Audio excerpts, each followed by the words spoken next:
yung Mahiya naman kayo sa inyong kapwa Pilipino.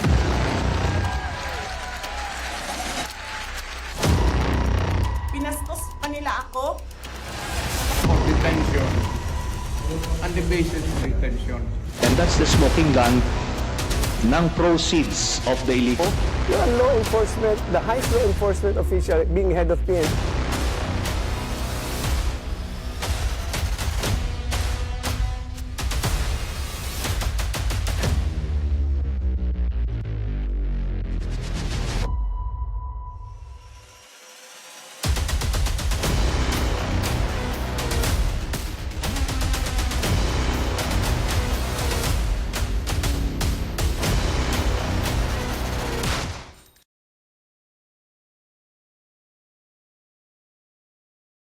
decision ngayon is the same as the decision from the first verdict, which was unanimous.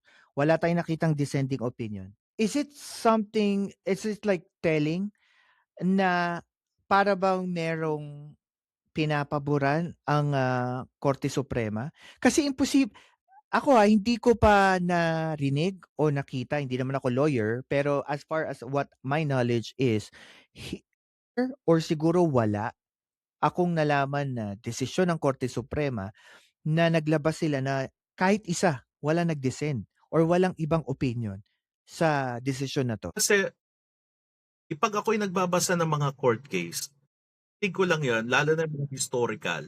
May magdi-dissent at magdi-dissent, isa o dalawa o tatlo. And sa nakikita ko dito, unanimous decision, more likely than not, it means na nagkakuntsabahan sila. And meron sila pinapabura. Kapag may dissenting, paniwala yun. Because normally in court cases, civil or criminal or administrative, merong magdi-dissent. And dissension is an exercise of democracy and independent thinking. Kaya sa nakikita ko dito, naututong mga karamihan sa mga huwes na ito, hindi ginamit ang autonomy para mag-isip. Yun lang. And also, I wanted to ask your reaction about this kasi ang ponente nitong verdict na to, I see Associate Justice, I think Senior Associate Justice Marvic Leonen. Gusto ko malaman yung reaction mo kasi isa sa nakuha nating sinulat niya sa judgment na to, kasi ang haba nito eh. Buti nakita ko tong part na to. Sabi niya dito, impeachment should not be abused to maintain dominance of greed by shaming to occupy high government position. Ano ang iyong comment dyan?